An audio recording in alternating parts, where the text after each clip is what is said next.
Lucknow UP press club में 51 राजनीतिक दलों द्वारा विकसित भारत विकल्प महासंघ का गठन किया, जिसका संयोजक हमें मनोनीत किया गया। महासंघ पूरे महासंघ गठबंधन 200 सीटों पर लोकसभा प्रत्याशी उतारेगी। पंजीकृत 51 राजनीतिक दलों ने बनाया विकसित भारत संकल्प महासंघ। राष्ट्रीय क्रांतिकारी समाजवादी पार्टी के राष्ट्रीय अध्यक्ष गोपाल राय बने। राष्ट्रीय संयोजक महासंघ 200 सीटों पर लड़ेगी चुनाव।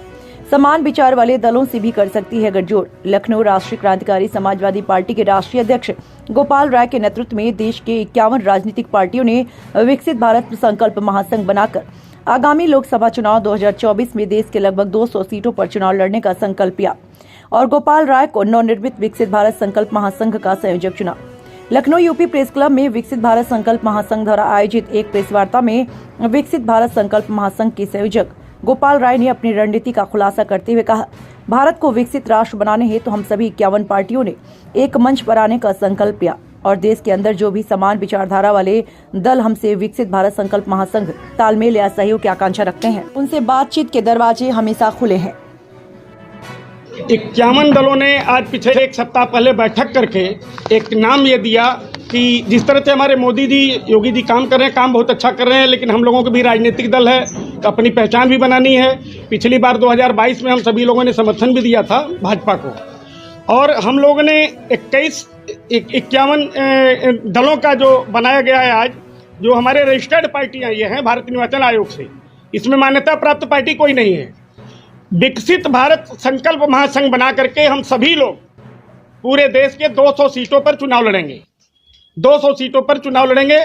बाकी हमारा उद्देश्य ये रहेगा, डॉक्टर अंबेडकर के सपनों का भारत, अटल बिहारी वाजपेयी के सपनों का भारत, सरदार भगत सिंह के विचारों का भारत, ये बनाने के लिए हम लोग रणनीति अपनी एक सप्ताह पहले बैठक में निर्णय ले चुके हैं और अपने माध्यम से जो भी हमारे किसी की समस्या, जैसे देखिए एक गंभीर समस्या आप लोग जानते हो, पूरा हिंदुस्तान ने देखा, हमारे बगल में बैठी हैं किरण कमलेश तिवारी बहन, इनके पति की जिस तरह से हत्या हुई, क्या इस तरह से हत्या होना चाहिए कि आदमी नीचे से जा रहा है और वहाँ बॉडीगार्ड भी लगा हुआ है, उसके बावजूद हत्या करके निकल जाता है। और सबसे बड़ा दुर्भाग्य यह है कि घटना स्थल लखनऊ है, लखनऊ में भी उच्च न्यायालय खंडपीठ लखनऊ है, अब इसको ट्रांसफर कर दिया गया इलाहाबाद हाई कोर्ट में। अब वो समझिए कि इनको इतना ज़्यादा खतरा है कि कभी भी इनकी हत्या हो सकती है, क्योंकि उतना दूर आना जाना बस से जाती हैं कि ट्रेन से जाती हैं। तो इस पर भी हम सरकार से हम लोग मांग करेंगे कि वो ट्रांसफ़र करा करके और निश्चित रूप से इनके साथ न्याय दिलाया जाए। जो आदमी मात्र मैं समझ रहा हूँ कि 15 साल से समाज सेवा में लगे हुए थे और समाज हित की बात करते थे और ये सोचते थे कि देश में हमारा ऐसा गौरवशाली देश बने जो आज भारतीय जनता पार्टी चल रही है, वो उनके विचारधारा भी वही थे। यहाँ पर कोई भारतीय जनता पार्टी के खिलाफ विचारधारा का नहीं है, लेकिन सवाल ये है कि जब इनके साथ घटना होती है लखनऊ में और इसको टाल दिया जाता है मुकदमे को, वहाँ पर एक एप्लीकेशन देने के ऊपर, और एप्लीकेशन कौन देता है? आरोपी जेल से भी काफ़ी साजिश की है, अभी भी साजिश बहुत चल रही है। इनको हो सकता है, जो मैं कह रहा हूँ, अगर सरकार नहीं चाहती तो कल हो सकता है इनके साथ कोई हमला हो सकता है, हादसा हो सकता है।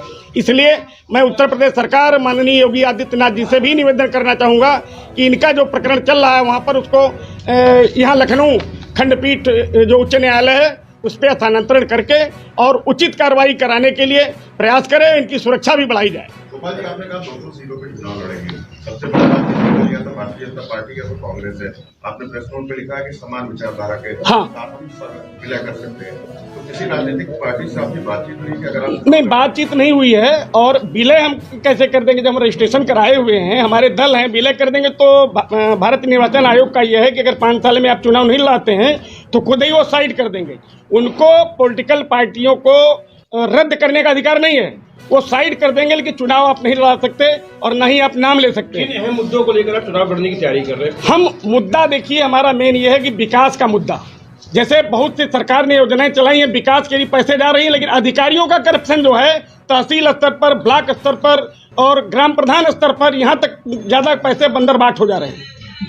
सरकार जब उस पर जांच कराई जाती है तब उस लोग पकड़े जाते हैं और सरकार को तो मैं शाबाशी दूंगा कि सरकार उनके खिलाफ कार्रवाई भी करती है, लेकिन इस पर हम लोगों को जमीनी स्तर पर लगना पड़ेगा और हम लोग लगा करके काम कर रहे हैं और समय समय पर हम लोग बैठक करते रहेंगे। जैसे एक सप्ताह पहले बैठक हुई थी तो हम लोगों ने इस योजना का रणनीति तैयार किया और देश के कई राज्यों से हमारे संगठन में लोग जुड़े हुए हैं। और आज संयोजक ठीक है भाई साहब गोपाल जी गोपाल जी, इसमें आपने लिखा है कि अटल बिहारी वाजपेयी जी के सपनों को साकार करना। हाँ। कि अटल बिहारी वाजपेयी जी के सपनों को साकार नहीं हो रहे हैं। नहीं, देखिए वो करने के लिए बीजेपी कर रही है, लेकिन हम अपने स्तर से उसको करेंगे। भाई ऐसा नहीं कि एक परिवार में 10 लोग हैं तो 4 लोग कमाते हैं अपने अपने ढंग से। अगर आप कहेंगे एक आदमी क्या कमा नहीं रहा है, पेट नहीं भर रहा है, तो वो विषय लागू नहीं। हम उसी कदम पर चल रहे हैं। अटल बिहारी वाजपेयी किसी जाति धर्म के नेता नहीं थे, ये जरूर थे, कभी थे, और हमारे देश के लोकप्रिय नेता थे।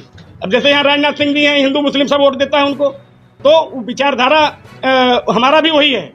सवाल यह है कि हम कंधे से कंधा मिला करके अपने बैनर तले हम गाड़ी आगे बढ़ाएंगे, और समान विचारधारा, जैसे भाई ने पूछा कि क्या वो कहेंगे कि भाई ये इतने लोग हैं, हम इतने लोगों के यहाँ एडजस्ट कर रहे हैं, आप लोग समर्थन दीजिए, बिल्कुल देंगे। 2022 में हम लोगों ने समर्थन दिया था। 2022 में प्रदेश अध्यक्ष स्वतंत्र देव सिंह जी आए और हम लोग 42 पार्टियों के 45 पार्टी थी, तो गेस्ट हाउस में आए, उन्होंने कहा कि भाई देखिए, हमने कहा बिल्कुल दिया जाएगा। अच्छा, देने के बाद थोड़ी सी ये जरूर शिकायत है कि उन लोगों ने कभी पूछा भी नहीं कि भैया आप लोगों ने समर्थन दिया था, चलिए बहुत बहुत धन्यवाद, बधाई या एक पत्र, ऐसा कुछ नहीं हुआ। तो